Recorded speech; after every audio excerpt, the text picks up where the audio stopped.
नमस्कार दोस्तों।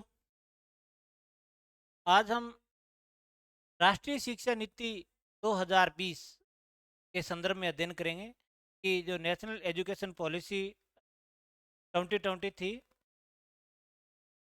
वो कब बनी और ड्राफ्टिंग जो कमेटी थी उसके चेयरमैन कौन थे और उसमें स्कूली जो शिक्षा है क्या प्रावधान किए गए, हायर एजुकेशन है उसमें क्या प्रावधान है, इन सब के बारे में हम अध्ययन करेंगे। राष्ट्रीय शिक्षा नीति 2020 बाद हमारा जो टॉपिक रहेगा है राष्ट्रीय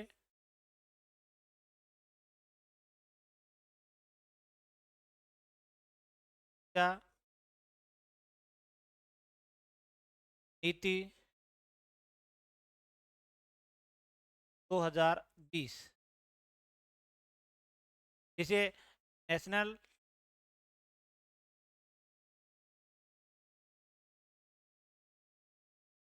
नेशनल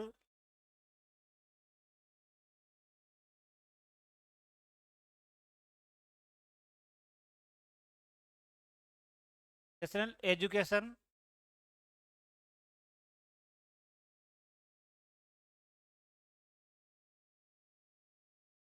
पॉलिसी 2020 या इसे शॉर्ट में हम कह सकते हैं NEP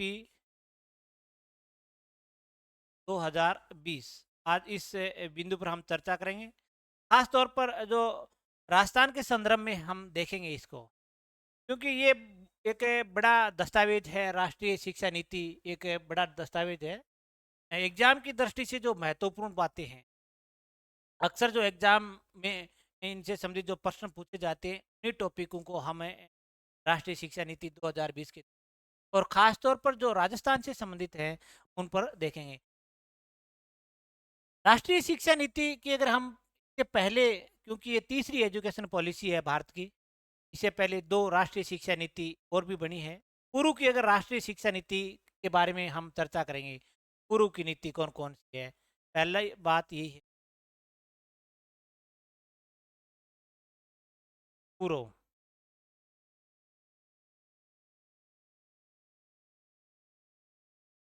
पूर्व में अगर बात करें भारत में, तो सबसे पहले जो प्रथम शिक्षा नीति आई थी, अगर पहली शिक्षा की नीति की बात करें, प्रथम शिक्षा नीति,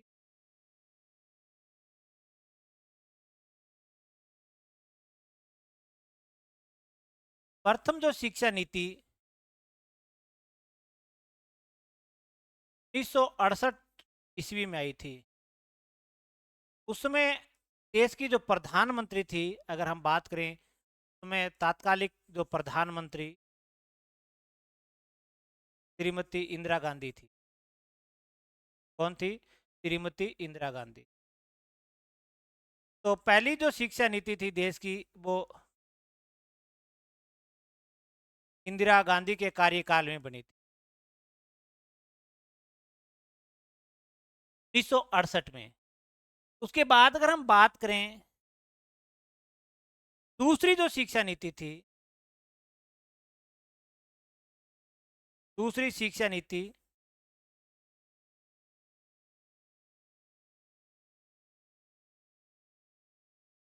दूसरी शिक्षा नीति 1986 ईस्वी में बनी थी। तब देश के जो प्रधानमंत्री थे वो राजीव गांधी थे। देश के प्रधानमंत्री कौन थे? राजीव गांधी। दूसरी जो शिक्षा नीति थी वो राजीव गांधी के समय बनी थी। और आधुनिक जो शिक्षा की जो नींव थी वो ये दूसरी शिक्षा नीति, टेक्नोलॉजी की जो टेक्नोलॉजी शिक्षा है, कंप्यूटर शिक्षा है, या शिक्षा में जो आमूलचूल जो परिवर्तन हुआ था वो इसी शिक्षा नीति से हुआ था। 1985 में एक वर्ल्ड बैंक ने एक सभी जो देश थे जिनको विकसित या जो अविकसित देश थे, नहीं, विकासशील और अविकसित जो देश थे, उनको वर्ल्ड बैंक है वो एजुकेशन हेल्थ पर डोनेट करती है रुपया। तो उन्होंने पूरे विश्व का सर्वे करवाया था 1985 में। उन्होंने एक कमेटी बनाई थी और उस कमेटी ने पूरे विश्व का सर्वे किया था कि हमारे जो पैसे अलग अलग कंट्री में जा रहे हैं उन पैसों का कितना सदुपयोग हो रहा है कि नहीं। और उन उस कमेटी ने पूरे विश्व का भ्रमण किया और एक लेख छापा अखबार में कि हम कहाँ खड़े हैं, कि हमारा विश्व में कौन सा स्थान है। तो उस लेख में भारत का नाम है वो सबसे नीचे के पायदान पर था। उस समय देश के प्रधानमंत्री राजीव गांधी थे। उन्होंने इस बात को महसूस किया कि हमारी शिक्षा जो पद्धति है, जो प्रणाली है, में कुछ सुधार किया जाए। और तब ये दूसरी शिक्षा नीति यहाँ से लागू। इस शिक्षा नीति में थोड़ा फेरबदल भी किया गया था। यानी नरसिम्हा राव सरकार थी तो इसमें थोड़ा संशोधित शिक्षा नीति जारी की थी। 1986 की नीति में संशोधन किया था 1992 में।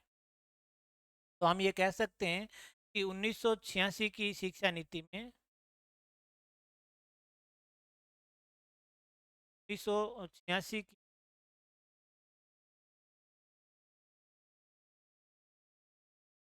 शिक्षा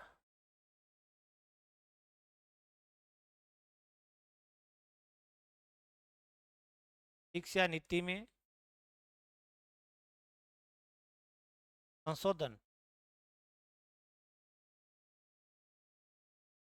संशोधन कब किया गया था? 1992 ईस्वी। और उस समय प्रधानमंत्री कौन थे? मैं प्रधानमंत्री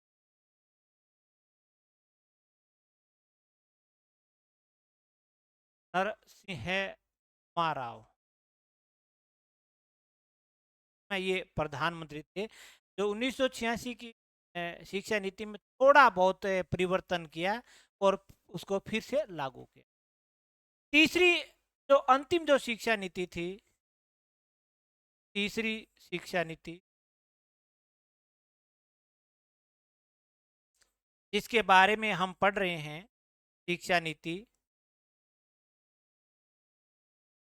ये 2020 में लागू हुई। और ये जब लागू हुई तीसरी शिक्षा नीति तो प्रधानमंत्री कौन थे?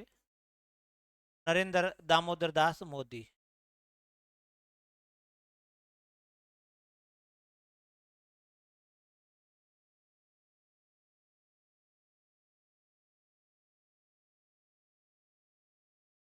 ये देश के प्रधानमंत्री नरेंद्र दामोदर दास मोदी। तीसरी शिक्षा नीति जब बनी, अब तक देश में तीन ही एजुकेशन पॉलिसी बनी है। पहली 1968 इंदिरा गांधी के समय में बनी। दूसरी शिक्षा नीति राजीव गांधी के समय में बनी थी 1986 में। और 86 की शिक्षा नीति में थोड़ा संशोधन किया गया था नरसिम्हा राव सरकार में उस समय 1992 में। और तीसरी जो शिक्षा नीति बनी है 2020 में बनी है। यानी 21वीं शताब्दी की प्रथम शिक्षा नीति है ये जो शिक्षा नीति है 2020 वाली, हम कह सकते हैं कि 21वीं शताब्दी की प्रथम शिक्षा नीति है। यानी 21वीं शताब्दी की प्रथम शिक्षा नीति है।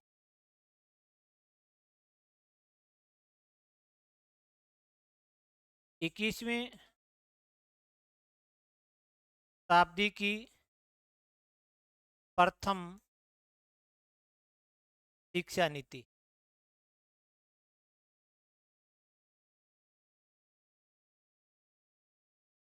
ये जो शिक्षा नीति है 2020 वाली, ये 21वीं शताब्दी की प्रथम शिक्षा नीति है। और 34 साल बाद शिक्षा नीति बनी है। यानी 34 साल बाद शिक्षा नीति बनी।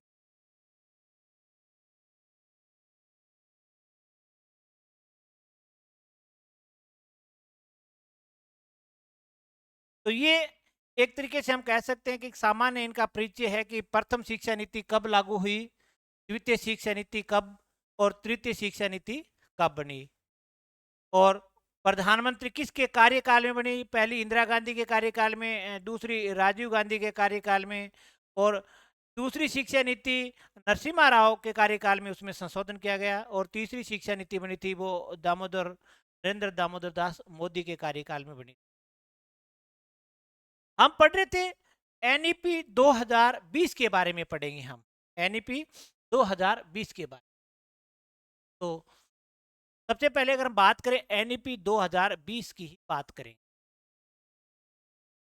राष्ट्रीय एजुकेशन पॉलिसी 2020 यानी 2020। सबसे पहले अगर बात करें हम कि इस शिक्षा नीति का मुख्य उद्देश्य क्या, यानी इसका मेन जो फोकस किस पर है, यानी सभी सामाजिक आर्थिक समूह के बालकों को उच्च गुणवत्ता युक्त शिक्षा उपलब्ध, यानी सभी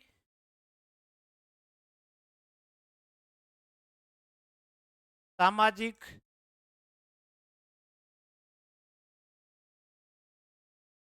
आर्थिक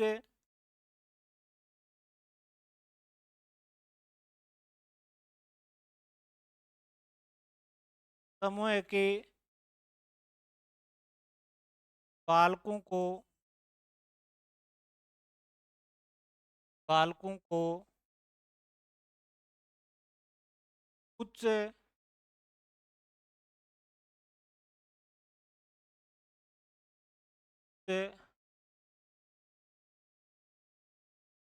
गुणवत्तापूर्ण शिक्षा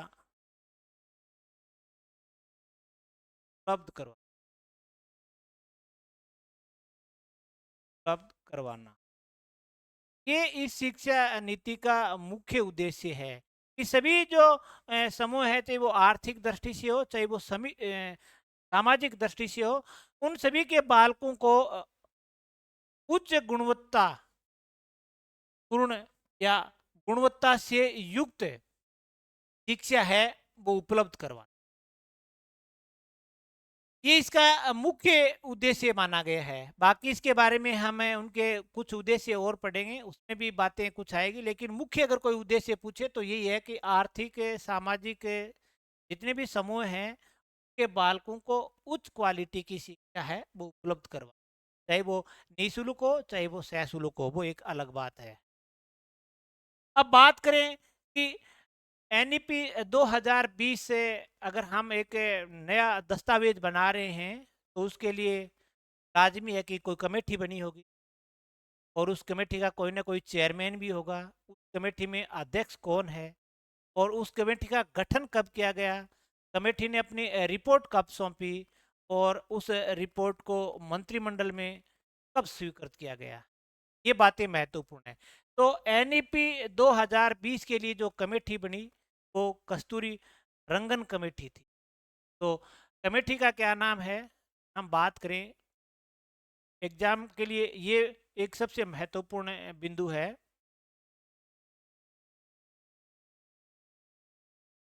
कस्तूरी रंगन समिति। ये समिति बनी थी एनईपी 2020 की, एक कस्तूरी रंगन समिति बनी थी। अब एनईपी 2020 के लिए कौन सी कमेटी का गठन किया गया था, कस्तूरी रंगन समिति। इसके अगर अध्यक्ष की बात करें हम कि इस समिति का अध्यक्ष कौन था, इस समिति के बारे में ही हम पढ़ेंगे, इसका अध्यक्ष कौन था। इसका अध्यक्ष था कृष्णा स्वामी कस्तूरी रंगन। इसका अध्यक्ष कौन था, इसका अध्यक्ष है कृष्णा स्वामी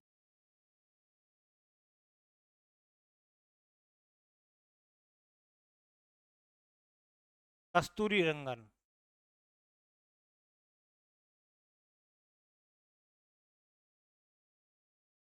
या इसको हम शॉर्ट में के कस्तूरी रंगन कहते हैं, ज्यादातर इसको क्या कहते हैं, के कस्तूरी रंगन, लेकिन पूरा नाम है इसका कृष्णा स्वामी कस्तूरी रंगन, यह है इसका शॉर्ट नाम, के कस्तूरी रंगन।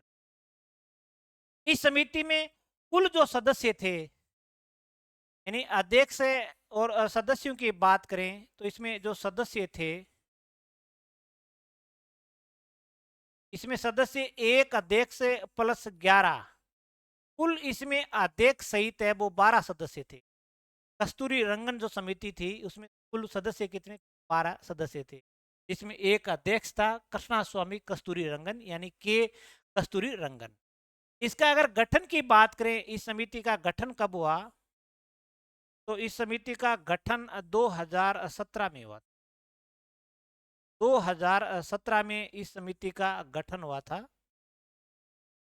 और इसने अपनी जो रिपोर्ट जो सौंपी मंत्रिमंडल को वो 31 मई 2019 को सौंपी। रिपोर्ट कब सौंपी, यानी जो उन्होंने जो ड्राफ्ट तैयार किया, रिपोर्ट सौंपी, कब सौंपी, 31 मई 2000 31 मई 2019 को इन्होंने अपनी रिपोर्ट में सौंपी। और उस रिपोर्ट को मंजूरी कब मिली, 29 जुलाई 2020 को। रिपोर्ट को मंजूरी कब मिली,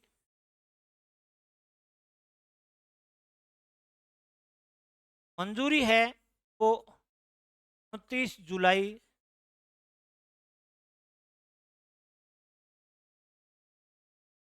2020, मंत्रालय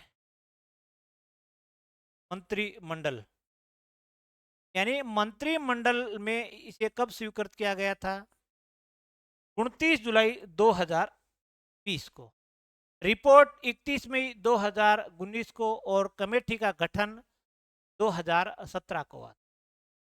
ये कस्तूरी रंगन समिति के बारे में है। लगभग जो एग्जाम में क्वेश्चन आता है इसमें से ही पूछा जाता है कि समिति का नाम क्या है।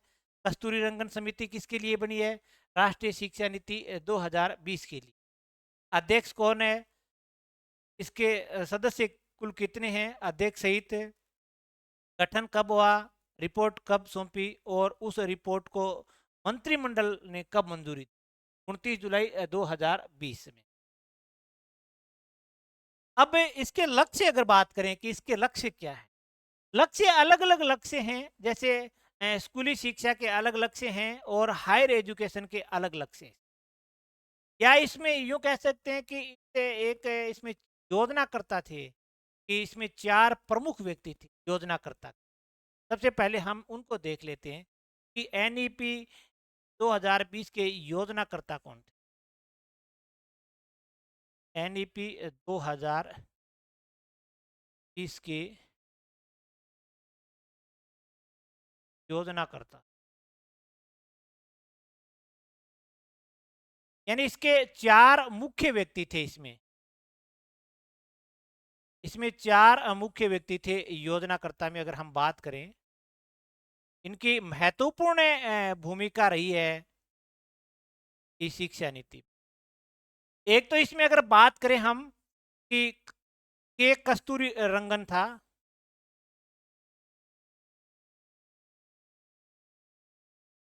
कस्तूरी रंगन जो ड्राफ्टिंग कमेटी का अध्यक्ष था, अध्यक्ष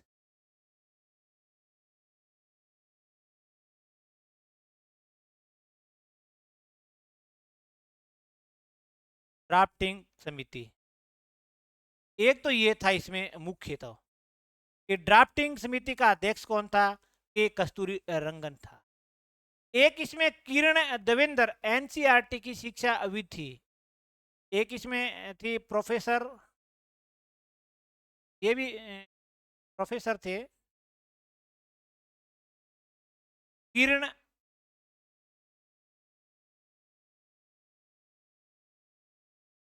देवेंद्र।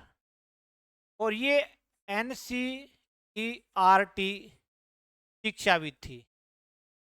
एनसीईआरटी की क्या थी, शिक्षाविद थी। इनकी भी महत्वपूर्ण योजनाकर्ता में ये भी सम्मिलित थी। एक इसमें जामिया की कुलपति थी नजमा अख्तर। एक इसमें प्रोफेसर नजमा अख्तर थी, नजमा अख्तर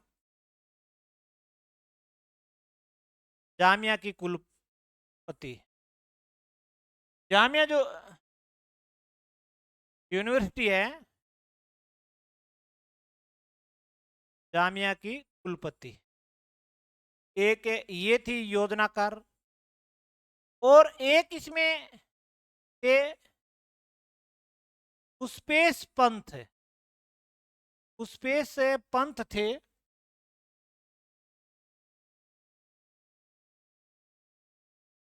और ये इतिहासकार थे, इतिहासकार शिक्षा,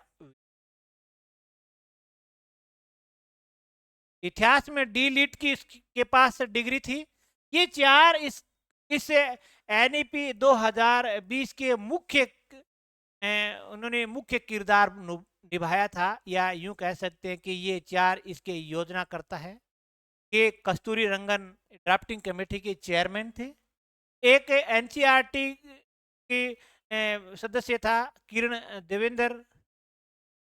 जामिया की कुलपति थी प्रोफेसर नजमा अख्तर। एक इतिहासकार था पुष्पेश पंथ। ये इस चारों ने मिलकर और अन्य सदस्यों का सहयोग लेकर इस एनईपी 2020 का निर्माण किया। इसके बाद अगर हम बात करें इसके लक्ष्य क्या है, लक्ष्य अलग अलग हैं। हायर एजुकेशन के लक्ष्य अलग रखे गए हैं, और विद्यालय यानी स्कूली शिक्षा के लक्ष्य इसमें अलग रखे गए हैं। हायर एजुकेशन के प्रावधान भी अलग हैं, और विद्यालय यानी स्कूली शिक्षा के प्रावधान अलग हैं। सबसे पहले हम स्कूली यानी विद्यालय शिक्षा के प्रावधान पढ़ेंगे। तो प्रावधान की अगर बात करें तो सबसे पहले हम स्कूली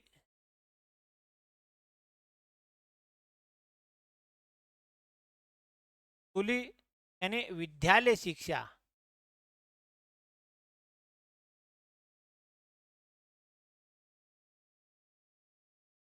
विद्यालय शिक्षा में प्रावधान, यानी विद्यालय जो शिक्षा है उसमें कौन कौन से प्रावधान हैं वो इसमें बताएंगे। तो सबसे पहले अगर विद्यालय शिक्षा के लक्ष्य देखें हम कि विद्यालय शिक्षा के लक्ष्य क्या है। विद्यालय शिक्षा का सबसे महत्वपूर्ण जो लक्ष्य इसमें लिखा गया था वो ये था कि 2030 तक सकल नामांकन औसत 100% लाना, यानी 2030 तक सकल नामांकन सकल नामांकन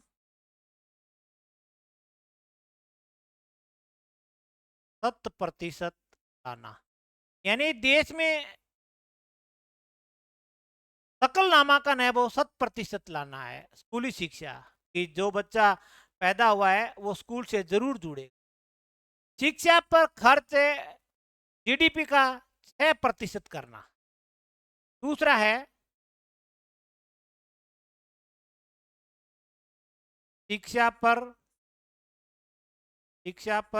खर्च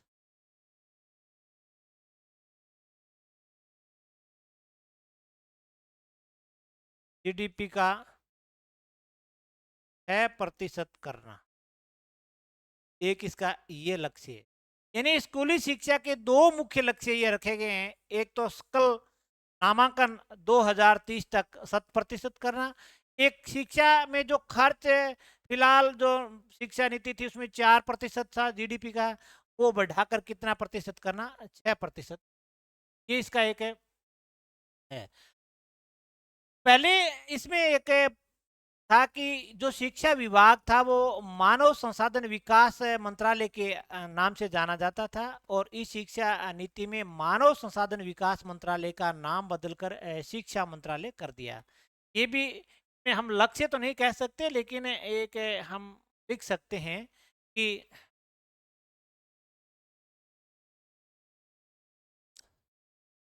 इस शिक्षा नीति में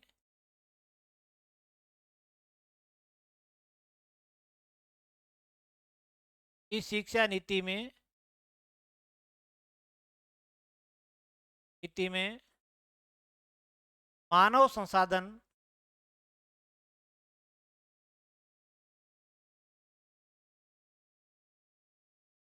मानव संसाधन मंत्रालय मंत्रालय का नाम बदलकर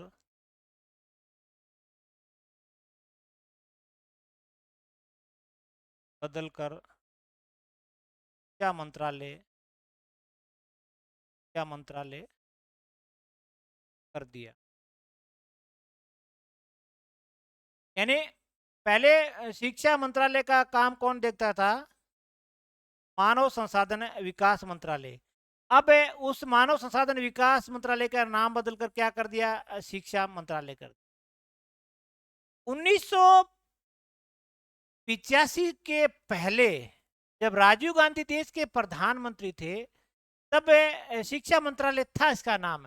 राजीव गांधी ने कुछ विभागों को जोड़कर और एक विभाग बनाया था, मानव संसाधन विकास मंत्रालय, और वही विभाग शिक्षा विभाग का कार्य देख रहा था। 1985 में मानव संसाधन विकास मंत्रालय बना था और आजादी से लेकर 1985 तक शिक्षा मंत्रालय स्वतंत्र मंत्रालय था।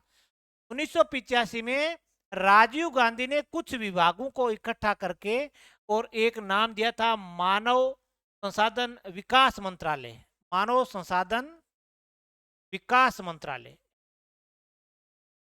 ये नाम दिया था। यानी इसको शॉर्ट में कहते हैं MHRD, मानव संसाधन विकास मंत्रालय को। और इस शिक्षा नीति में इसका नाम बदलकर क्या कर दिया? शिक्षा मंत्रालय कर दिया।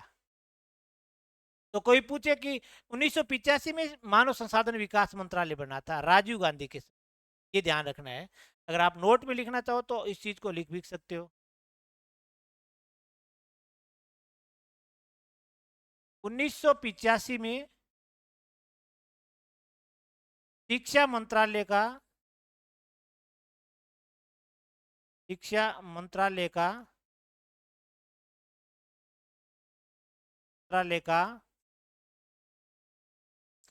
नाम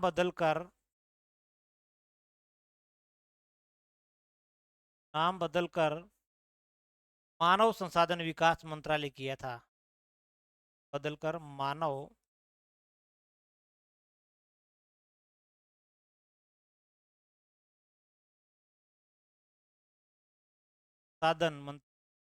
संसाधन विकास मंत्रालय किया था। और फिर इस शिक्षा नीति में उसे वापिस शिक्षा मंत्रालय कर दिया। 1985 से पहले ये शिक्षा मंत्रालय ही था।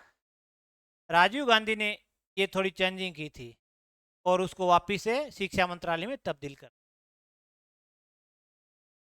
अब बात करते हैं कि स्कूली शिक्षा में क्या प्रावधान है, इसकी बात कर लेते हैं हम। विद्यालय शिक्षा में प्रावधान।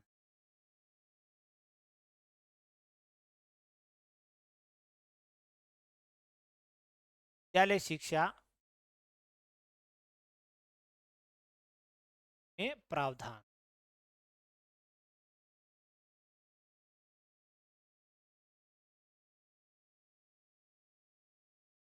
जो एक हमारी जो स्ट्रीम थी पहले 10+2, वर्तमान में जो सक्रिय 10+2 जो मॉडल था उसके स्थान पर एक नया मॉडल बन गया है। यानी वर्तमान में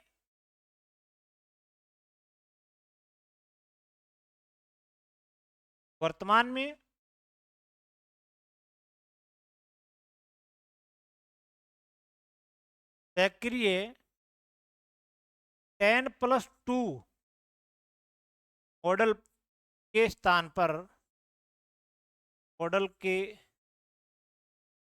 पर नया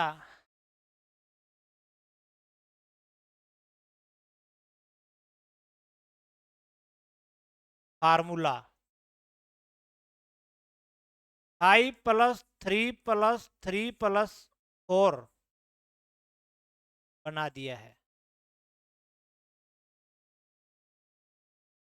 पहले जो 10+2 की जो शिक्षा थी अब वो 5+3+3+4 में बदल गई है।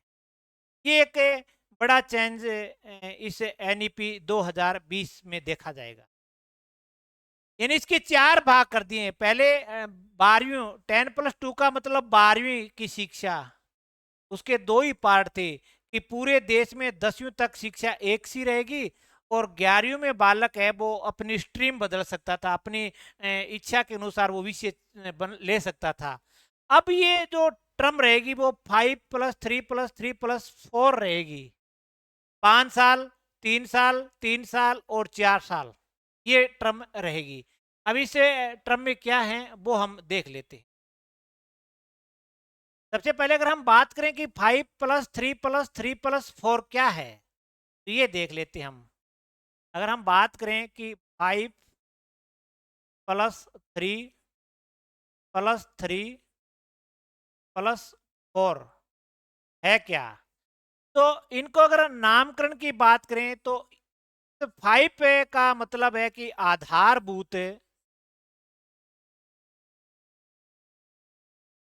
आधारभूत या मूलभूत शिक्षा,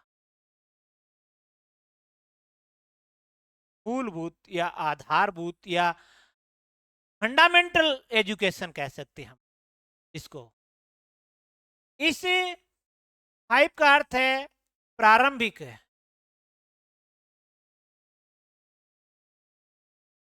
इसका अर्थ क्या है? प्रारंभिक एजुकेशन। इस 3 का अर्थ है मध्य एजुकेशन, यानी मूलभूत या आधारभूत, प्रारंभिक, मध्य, और इस 4 का अर्थ है माध्यमिक यानी सेकेंडरी एजुकेशन। ये इनके मैं एक तरीके से हिंदी नामकरण बताया हूं कि आधारभूत या मूलभूत या फंडामेंटल एजुकेशन, प्रारंभिक शिक्षा, मध्य शिक्षा, सेकेंडरी एजुकेशन, यानी मध्य का मतलब मिडिल शिक्षा, प्रारंभिक शिक्षा और सेकेंडरी एजुकेशन। अगर हम इसको वैसे अगर नामकरण देखें तो फाउंडेशनल स्टेज है, ये प्री प्रेटरी स्टेज है, मिडिल स्टेज है और सेकेंडरी स्टेज है। तो इसका अगर नामकरण जो NEP में कर रखा है वो ये है फाउंडेशनल स्टेज। पहली स्टेज को हम क्या कहेंगे? फाउंडेशनल। दूसरी जो स्टेज है उसका नाम है प्री प्रेटरी स्टेज।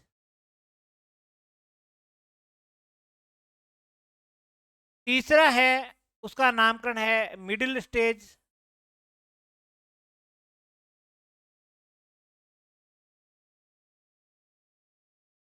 चौथा जो माध्यमिक है उसको कहा गया है सेकेंडरी स्टेज।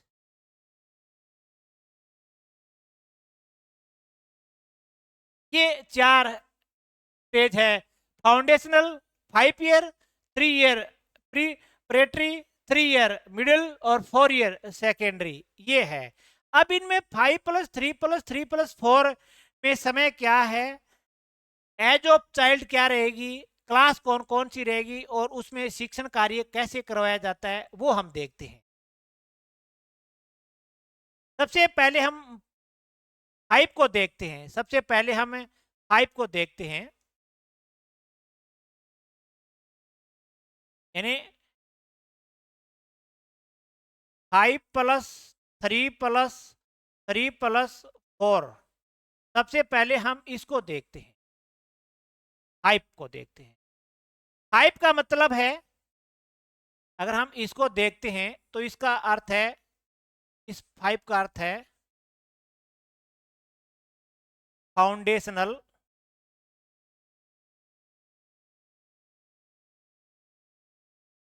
Foundational stage. प्रथम 5 का अर्थ क्या है? Foundational stage. अगर हम अब फाउंडेशनल स्टेज पर आ गए हैं तो अब इसके बारे में देखें तो बात करें कि इसमें समय क्या रहेगा, समय टाइम ऑफ पीरियड क्या है। तो इसमें जो समय है वो 5 ईयर, 5 का मतलब 5 ईयर है, 3 का मतलब 3 ईयर है, 4 का मतलब 4 ईयर है, ये याद रखोगे आप। एज ऑफ चाइल्ड की बात करें कि प्रथम जो ये 5 साल का जो समय है ये कौन से बच्चों के लिए है, तो इसमें एज ऑफ चाइल्ड, तो 3 ईयर्स से 8 ईयर, 3 ईयर टू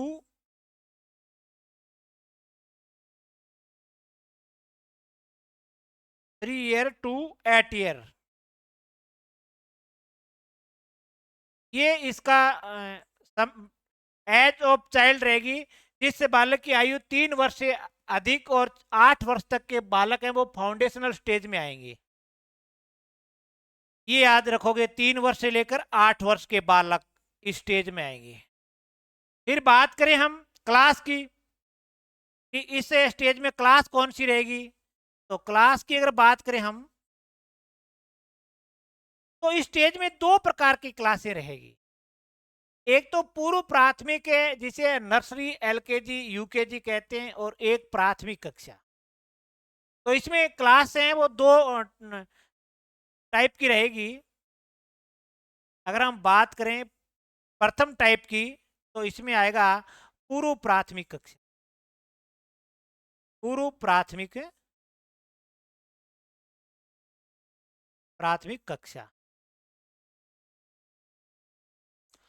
पूर्व प्राथमिक कक्षा में कौन सा आएगा, नर्सरी, एलकेजी, यूकेजी, यानी लोअर किंडरगार्टन और अपर किंडरगार्टन। ये एक शिक्षण प्रणाली है, किंडरगार्टन की एक शिक्षण प्रणाली है जो हमारे यहाँ पर एलकेजी यूकेजी बोली जाती है। ये क्लासें नहीं है, ये एक शिक्षण की प्रणाली है। पूरा विद्यालय ही किंडरगार्टन है, शिक्षण प्रणाली पर आधारित होता है।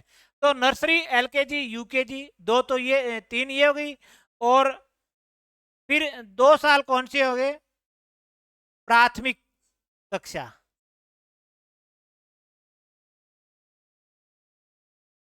प्राथमिक कक्षा, तो प्राथमिक कक्षा में कौन कौन सी आएगी, 1 व 2।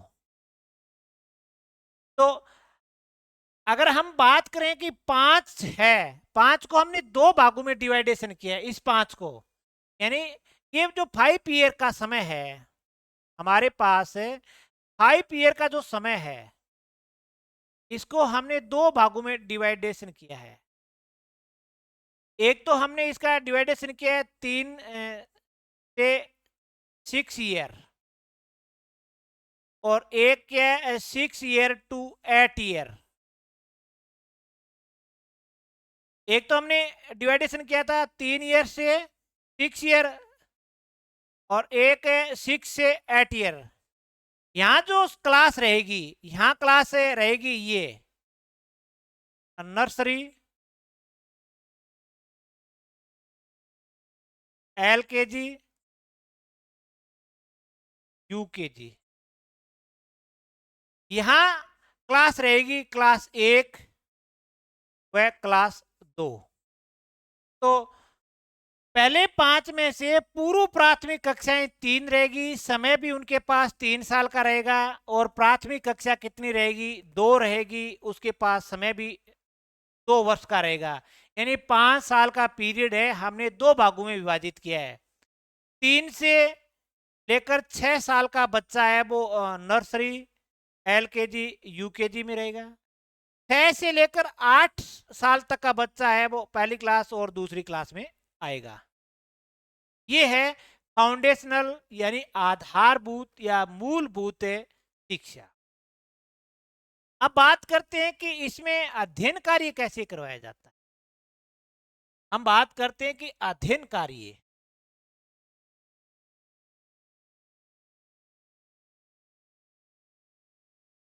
आपको पता ही है कि फाउंडेशनल स्टेज है, फंडामेंटल है ये अध्ययन। वैसे कोई इसमें कोई अध्ययन कार्य नहीं किया जाता है, ज्यादातर ये जो फंडामेंटल स्टेज है multi level play activity based learning होगी इसमें, यानी हम ये कह सकते हैं कि ये फंडामेंटल स्टेज है एक तरीके से।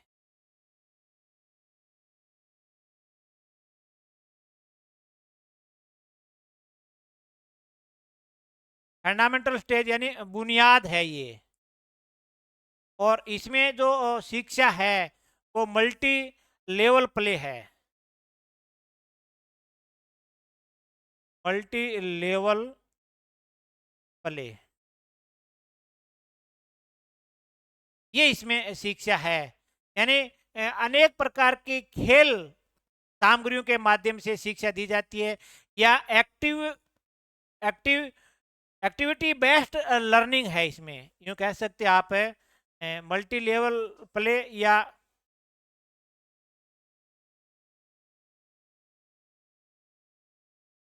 Activity based learning.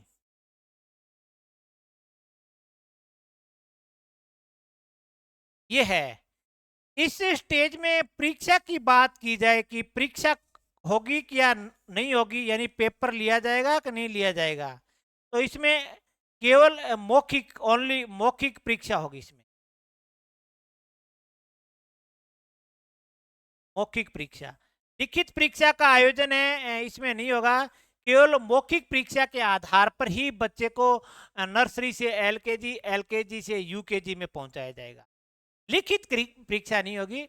ये मल्टी लेवल प्ले है। अब बच्चों को अनेक प्रकार के खिलौने दिए जाएंगे, यानी बालक को घर से दूर ले जाकर कुछ समय के लिए रोक सकते हैं या नहीं रोक सकते हैं, ये कैपेसिटी बालक में उत्पन्न करने इस स्टेज का मुख्य कार्य है।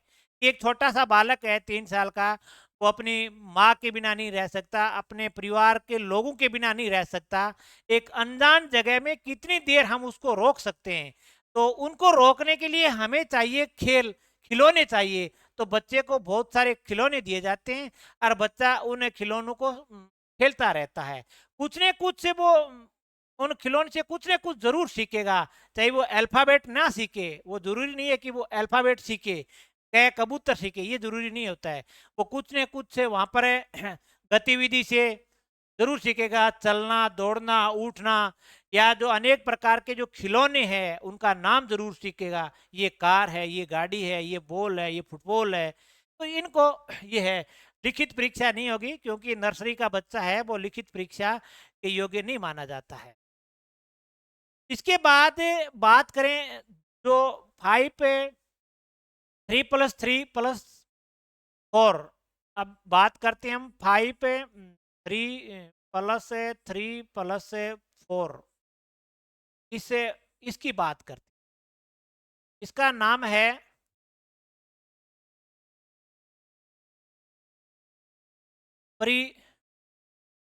प्रेटरी स्टेज।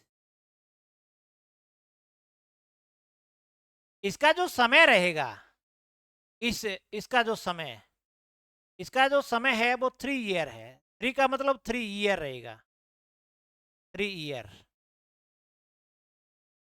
एज ऑफ चाइल्ड की अगर बात करें कि इस 3 ईयर कौन कौन से बच्चों के लिए है, एज ऑफ चाइल्ड, बालक की आयु होनी चाहिए इसमें 8 से 11 ईयर। और क्लास की बात करें कि क्लास कौन सी रहनी चाहिए इसमें, तो इसमें क्लास रहेगी 3, 4 और 5, ये इसमें क्लास रहेगी। एज रहेगी 8 से 11 साल, समय इसका 3 साल माना गया है। इसमें लिखित और मौखिक दोनों परीक्षा होगी। इसमें अगर बात करें हम परीक्षा की बात करें, परीक्षा, तो इसमें क्या है कि परीक्षा लिखित भी होगी और मौखिक, बच्चे की दोनों परीक्षा होगी, लिखित और मौखिक। अगर इस अवस्था में हम देखें कि जो कक्षा 5वीं तक है शिक्षण है मातृभाषा यानी स्थानीय भाषा में करवाया जाएगा। सबसे महत्वपूर्ण तो बात यह है कि कक्षा 5वीं तक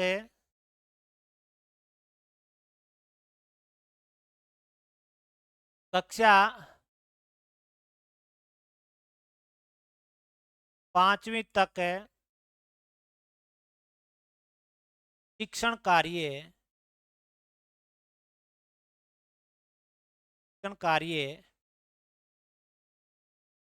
मातृभाषा या स्थानीय या प्रादेशिक भाषा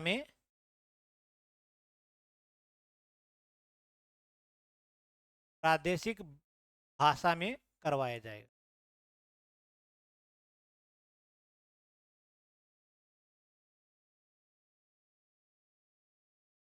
सामान्यतः जो 8वीं अनुसूची में जो सम्मिलित भाषा है उन्हीं भाषा में, जैसे राजस्थान की बात करें तो राजस्थानी 8वीं अनुसूची में नहीं है शामिल, तो हमारे यहाँ पर 5वीं तक हिंदी भाषा में शिक्षण कार्य करवाए। कौन सी भाषा में? हिंदी भाषा में। जैसे गुजराती 8वीं अनुसूची में शामिल है तो वहां के बच्चों को 5वीं तक गुजराती भाषा में शिक्षण करवाया जाएगा। जैसे पंजाब की बात करें तो पंजाबी भाषा है वो 8वीं अनुसूची में शामिल है, तो पंजाब में 5वीं तक जो शिक्षण कार्य है वो पंजाबी भाषा में। लेकिन राजस्थानी भाषा 8वीं अनुसूची में शामिल नहीं है, तो इसका मतलब जो एनसीईआरटी है वो राजस्थानी भाषा में पाठ्यक्रम प्रकाशित नहीं करेगी, उसका मुद्रण नहीं करेगी। तो हमें जो मातृभाषा कौन सी मिलेगी राजस्थान में, वो हिंदी मिलेगी। ये याद रखना कि राजस्थानी हमारे यहाँ पर 5वीं तक शिक्षण कार्य है वो हिंदी भाषा में करवाया जाए। पढ़ाई खेल कूद के जुड़ी है, और ये जो उम्र है ये एक एज ऑफ प्ले, खेलने की उम्र है। पढ़ाई खेल कूद से जुड़ी है, तो इस उम्र में क्या है, खेल कूद से आधारित है, यानी खोज परक एक्टिविटी बेस्ड लर्निंग होनी चाहिए, इंटरेक्टिव लर्निंग होनी चाहिए। इस यानी पढ़ाई खेल कूद से जुड़ी है,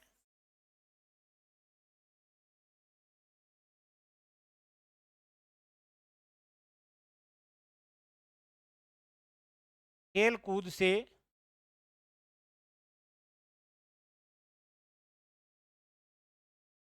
भी है। पढ़ाई किससे जुड़ी है? खेल कूद से जुड़ी है, क्योंकि खेल खेल में शिक्षा देना इस एज में मुख्य बात रहेगी। खोज पर बात करते हम,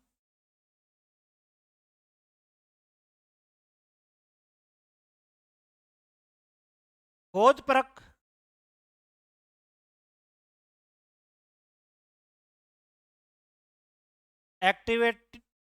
activity based learning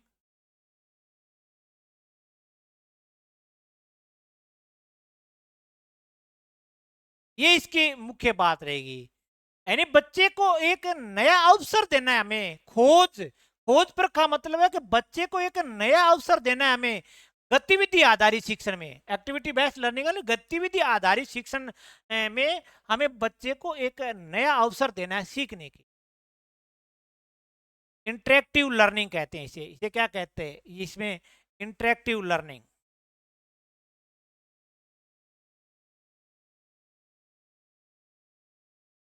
interactive learning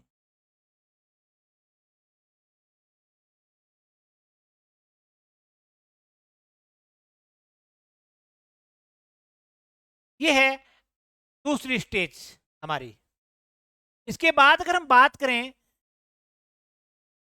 5+3+3+4, अब इस 3 की बात करें, इसको कहते हैं मिडिल स्टेज। तो क्या कहते हैं? Middle stage. इसमें समय क्या रहेगा? इसमें जो समय रहेगा वो 11 से 14 ईयर।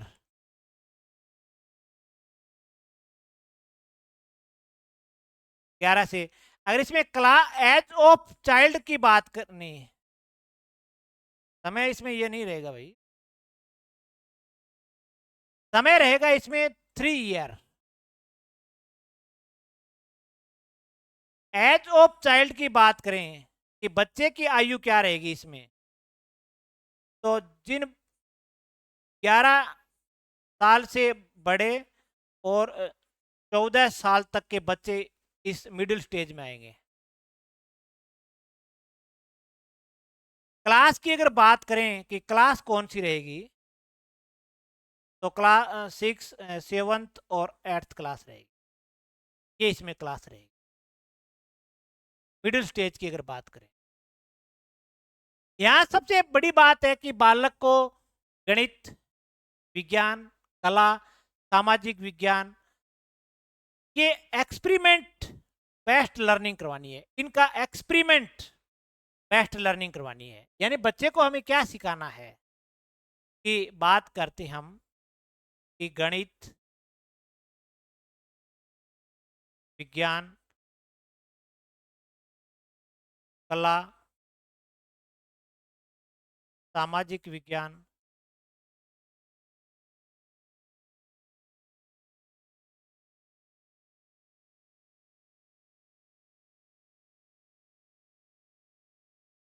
एक्सपेरिमेंट बेस्ड लर्निंग होती है।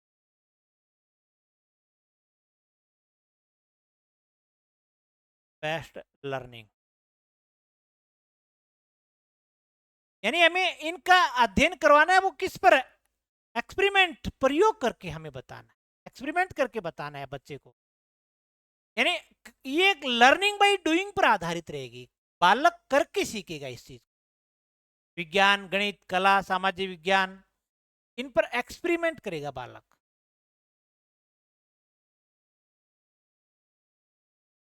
कक्षा 6 से व्यवसायिक शिक्षा यानी स्किल शिक्षा शुरू हो जाएगी। अगर हम इसकी बात करें, कक्षा 6 से व्यवसायिक यानी स्किल की शिक्षा शुरू होगी। हमारे यहाँ पर ये जो इस शिक्षा नीति का ये पॉइंट है वो सबसे महत्वपूर्ण है। इस शिक्षा नीति में अगर हम देखें बेस्ट पॉइंट क्या है, तो ये जो पॉइंट है वो इस शिक्षा नीति का सबसे बेस्ट पॉइंट माना गया। महात्मा गांधी ने 1937 में कहा था कि कर्म और ज्ञान में समन्वय होना चाहिए, तालमेल होना चाहिए। हमारे यहाँ पर शिक्षा की जो प्रणाली है वो 10+2 है। बालक चाहे कैसा भी हो, 10 साल तक तो इस सड़क पर चलना ही पड़ेगा बालक को। बालक न भी चले इस सड़क पर तो भी अभिभावक जबरदस्ती इस सड़क पर ले जाएंगे, क्योंकि और उनके पास विकल्प नहीं है कि 10 साल पूरे देश में समान शिक्षा है। अब 10 साल तक इस रोड पर चलता चलता कुछ तो इधर भाग जाते हैं, कुछ इधर भाग जाते हैं, फिर आकर आगे जाकर यहां से वो अलग अलग फील्ड में जाते हैं। कोई आईटी में जाता है, कोई मेडिकल में जाता है, कोई आईआईटी में जाता है, या कोई एग्रीकल्चर में जाता है, कोई आर्ट्स है, कोई ज्योग्राफी में जाता है। यहां से उनके फील्ड का डिवाइडेशन होता है। इसका मतलब 10 साल तक उसे एक ही रोड पर चलना पड़ा। ये गलत है, ये गलत है। बालक 10 साल इस रोड पर चला और फिर आगे भी नहीं चल सका तो फिर कोई फायदे वाली बात नहीं है। तो महात्मा गांधी ने कहा कि बालक का जो जैसा ज्ञान है उसे उसी क्षेत्र की शिक्षा दी जाए। मान लेते हैं कि एक बालक लिखाई में बढ़िया है, पढ़ाई में कमजोर है, उसकी लिखाई बहुत बढ़िया है, तो वो पेंटर बन सकता है। वो एसडीएम तो नहीं बन सकता, लेकिन पेंटर बनकर वो अपनी आजीविका चला सकता है।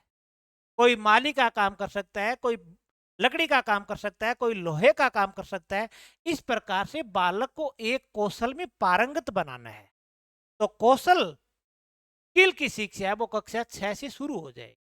इसकी वर्कशॉप भी स्थानीय क्षेत्र पर होगी। ऐसा है, बालक को प्रैक्टिस के लिए भी दूर नहीं जाना पड़ेगा, स्थानीय क्षेत्र पर ही वर्कशॉप की व्यवस्था होगी। जैसे कोई कारपेंटर है, लोहे का, लकड़ी का, या कोई भी काम है कि जो बालक जो सीखेगा उसकी वर्कशॉप है। जैसे लड़कियों के लिए सिलाई का काम है, तो ये जो इनकी जो वर्कशॉप होगी वो स्थानीय स्तर पर रहेगी। एक बालक को भारतीय भाषा का अध्ययन करवाया जाएगा। अब मिडिल स्टेज में दूसरा जो काम है वो एक भारतीय भाषा का अध्ययन।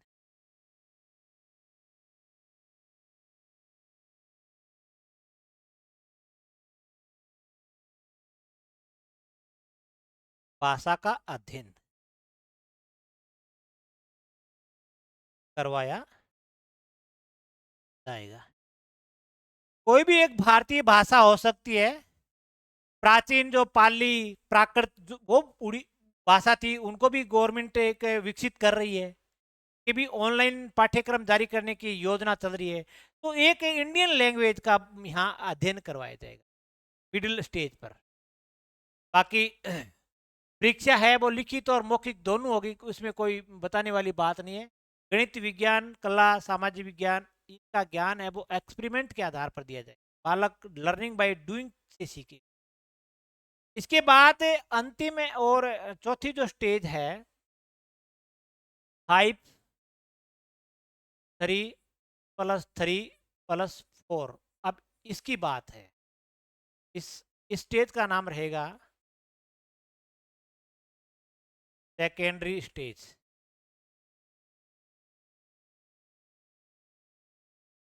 इसका जो समय रहेगा, समय इसमें 4 ईयर है।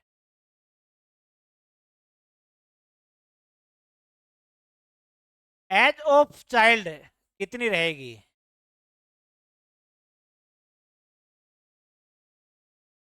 में 14 to 18 ईयर।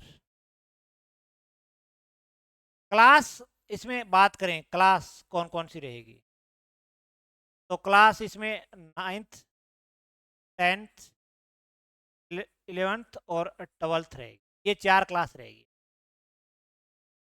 अब इसमें क्या करवाया जाएगा? एक तो इसमें जो मुख्य जो बात रहेगी वो विषय चुनने की स्वतंत्रता। विषय चुनने की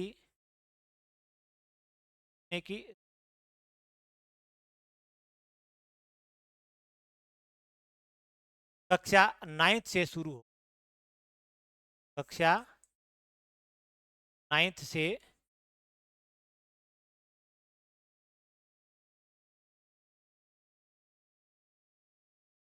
दूसरी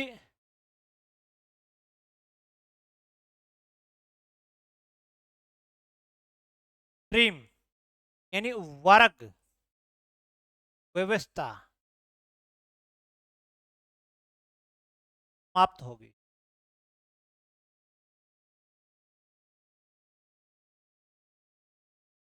इन दो बातों को आप देखो कि विषय चुनने की जो स्वतंत्रता है, अब हमारे यहाँ क्या है कि 10 साल तक हम एक सड़क पर चलेंगे और आगे 10+2 है। यहां से हमें 3 रास्ते निकलते हैं, एक वाणिज्य, एक साइंस और एक आर्ट्स।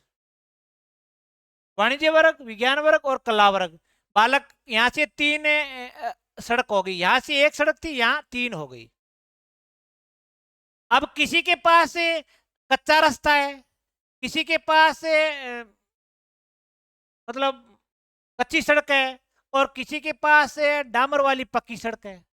तो अब डामर वाली कच्ची सड़क है, कच्चा रास्ता, तो अलग भेदभाव हो गए ना, सब समान नहीं है, भेदभाव हो गए। तो इस भेदभाव को समाप्त कर दिया है। इस भेदभाव को नई शिक्षा नीति में समाप्त कर दिया है। सारे के सारे डामर वाली रोड पर चलेंगे। और पहले विषय चुनने 11वीं क्लास में चुनते थे, अब ये कार्य कौन सी क्लास से शुरू होगा? 9th क्लास से। यानी जो स्ट्रीम थी कि ये विज्ञान वर्ग का छात्र है, ये वाणिज्य वर्ग का छात्र है, ये कला वर्ग का छात्र है, ये खत्म कर दी है। अब एक बालक है विज्ञान का विषय भी ले सकता है, कला का विषय भी ले सकता है और वाणिज्य का विषय भी ले सकता है। बालक की अंक तालिका देखकर ही हम बता सकते हैं कि उक्त बालक के पास कौन कौन से विषय है। अब किसी को हम ये नहीं कह सकते कि मैं तो विज्ञान वर्ग का छात्र हूं, मैं वाणिज्य वर्ग का छात्र हूं, मैं कला वर्ग का छात्र हूं। इससे क्या है कि ये विज्ञान का है, ये वाणिज्य का है, ये कला का है, इसमें छात्रों में थोड़ी सी हीनता पैदा हो जाती है, एक भेदभाव की पोजीशन बन जाती है। तो उस भेदभाव को समाप्त करने के लिए सरकार ने कहा है कि जो स्ट्रीम है, ये वर्ग की जो व्यवस्था है वो खत्म कर दो।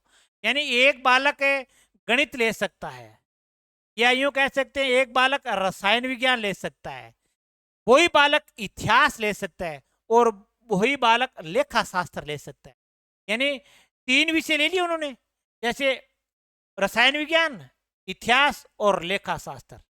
ये जो स्ट्रीम थी पहले वो खत्म हो जाएगी। अब आप बालक की अंक तालिका देख कर बता सकते हो कि इसके पास कौन कौन से विषय रहेंगे। इसके बाद अगर बात करें हम कि एक विदेशी भाषा का अध्ययन करवाया जाएगा। इसमें क्या है कि एक विदेशी भाषा का, ये शिक्षा नीति भी त्रिभाषा फार्मूले पर आधारित है। एक तो मातृक भाषा होगी, एक इंडियन लैंग्वेज होगी, और एक विदेशी भाषा। इसका मतलब है ये शिक्षा नीति भी त्रिभाषा फार्मूले पर आधारित है। एनईपी त्रिभाषा फार्मूले पर आधारित है क्योंकि तीन भाषाएं इसमें भी हैं। जैसे एनसीएफ था वो त्रिभाषा फार्मूले पर था, एनसीएफ 2005, उसी की तर्ज पर ये बनी है। तो ये भी त्रिभाषा फार्मूले पर आधारित है। एक मातृभाषा है, एक इंडियन लैंग्वेज है, और एक फॉरेन लैंग्वेज। फॉरेन लैंग्वेज में ये कहा गया है कि ऐसी भाषा जो देश की भौगोलिक सीमा में न तो बोली जाती है, न पहचानी जाती है, न पढ़ी जाती है, इस प्रकार की कोई भाषा होगी वो विदेशी भाषा मानी जाएगी। हिंदुस्तान में अंग्रेजी विदेशी भाषा नहीं, क्योंकि अंग्रेजी को हम लोग पढ़ते भी हैं और समझते भी। तो अंग्रेजी विदेशी भाषा नहीं है। इसकी जगह जैसे कोई जर्मन भाषा है, कोई जापानी है, कोई डच भाषा है, कोई फ्रेंच भाषा है, इस प्रकार की भाषा का अध्ययन करवाया जाए। लेकिन इसमें यह भी कहा गया है कि मंडारिन भाषा का अध्ययन नहीं करवाया जाएगा। मंडारिन भाषा भाषा का अध्ययन करवाया जाएगा।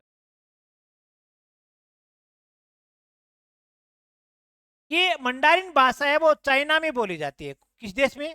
ये चीन की भाषा है। जैसे हमारे यहाँ पर हिंदी बोली जाती है, इसी तरीके से चीन में एक भाषा है, उसका नाम है मंडारिन भाषा।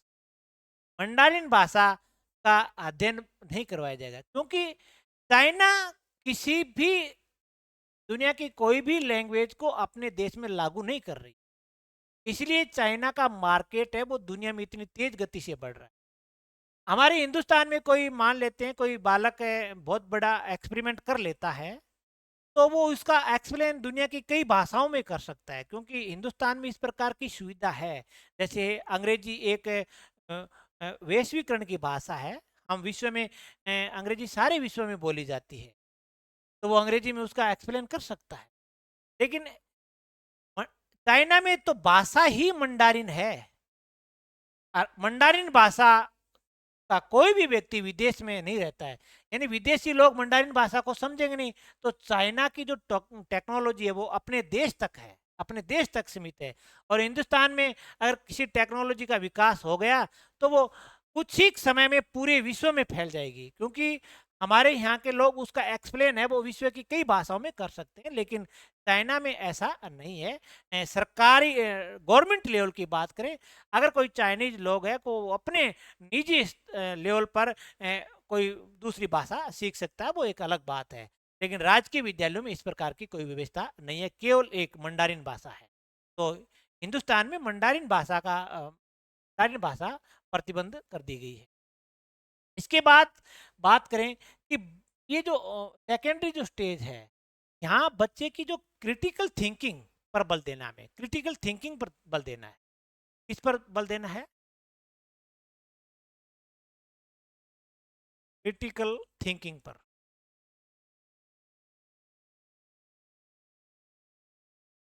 थिंकिंग पर क्रिटिकल थिंकिंग का मतलब है कि बालक को किताब से बाहर निकालना। जैसे हम ये कहते हैं कि मैं ये कहूं कि हिमालय भारत के उत्तर दिशा में स्थित, हिमालय भारत के उत्तर दिशा में। एक में क्वेश्चन है, मान लेते हिमालय भारत के उत्तर दिशा में स्थित है। ये तो फैक्ट चीज हो गई कि हिमालय है वो भारत के उत्तर दिशा में स्थित है, और हिमालय जो ठंडी हवाओं से देश की रक्षा करता है। ये तो फैक्ट बात है। अब इसमें बालक को सीखने का क्या अवसर मिला?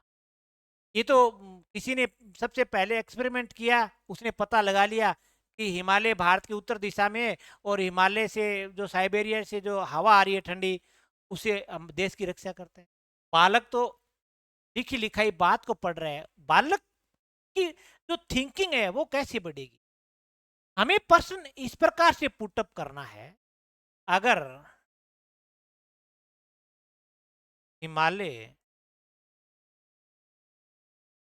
भारत के पश्चिम दिशा में होता, पश्चिम दिशा में होता, तो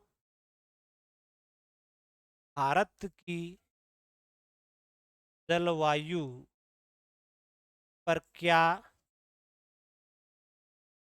प्रभाव पड़ता? अब ये बात हमें बालक को सिखानी है, इस चीज पर बल देना है। अगर हिमालय भारत के पश्चिम दिशा में होता, उत्तर दिशा में है, अगर ये पश्चिमी दिशा में होता, तो भारत की जलवायु पर क्या प्रभाव पड़ता? अब इस क्वेश्चन का बालक उत्तर देगा तो उसकी थिंकिंग का दायरा कितना बढ़ेगा, इसकी आप कल्पना नहीं कर सकते, इतना दायरा उसका बढ़ सकता है। तो ये जो थिंकिंग है, इस थिंकिंग पर बल देना है सेकेंडरी स्टेज में। यानी ये है टेक्नोलॉजी शिक्षा, ये है बाहरी दुनिया से जोड़ने वाली शिक्षा। कोरिया एक छोटा सा देश है, जापान एक पानी के बीच में बसा हुआ एक छोटा सा टापू है, वहां की टेक्नोलॉजी इतनी मजबूत, और हिंदुस्तान एक बहुत बड़ा, एक सागर से भी बड़ा देश है, और वहां कुछ नहीं है टेक्नोलॉजी में, क्योंकि हमने बच्चे को किताब से बाहर निकाला ही नहीं है। और ये जो टेक्नोलॉजी है, ये जो शिक्षा है, इस शिक्षा से अगर हम बच्चे को पढ़ाएंगे तो वो किताब से बाहर की दुनिया के बारे में भी सोचेगा, और नए एक्सपेरिमेंट वो कर सकता है। तो ये फैक्ट चीज है, ये फैक्ट नहीं है। इससे बालक अपनी सोच बढ़ेगी। अगर हम किसी के बारे में कल्पना कर सकते हैं, जितनी ज्यादा कोई कल्पना कर सकता है, वो उतना ही ज्यादा सक्सेसफुल व्यक्ति माना जाता है। तो ये इसमें एक क्रिटिकल थिंकिंग पर बल देना है, और एक विदेशी भाषा का अध्ययन करवाना है, और एक जहाँ मंडारिन भाषा का अध्ययन नहीं है। जो विषय चयन की जो स्वतंत्रता है वो 9th से शुरू होगी, और स्ट्रीम व्यवस्था खत्म हो जाएगी। बच्चों को रुचि के अनुसार शिक्षण करवाया जाएगा। एक नॉर्मल सी बात है कि रुचि के अनुसार शिक्षण करवाया जाएगा।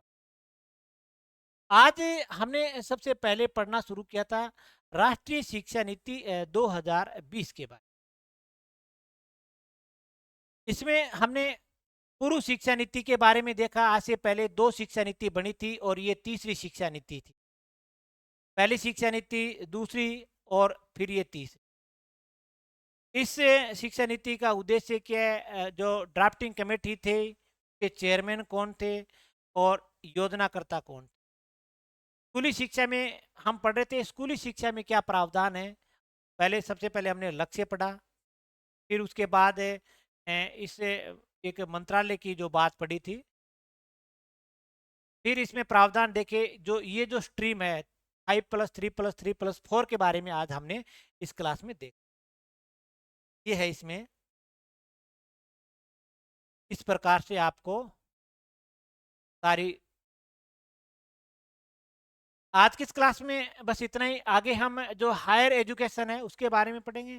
फिर ऑल ओवर अगर हम देखें कि अलग अलग क्षेत्रों में क्या नया परिवर्तन हो सकता है, शिक्षा में कौन सी संस्थाएं समाप्त होगी, कौन से ऐसे कोर्स हैं जो नई शिक्षा नीति के लागू होने से वो समाप्त हो जाएंगे और उसकी जगह कोई नए कोर्स लागू हो जाएंगे, उनके उद्देश्य क्या हैं, उन सब का हम अध्ययन अगली क्लास में करें। तब तक के लिए जय हिंद, जय भारत।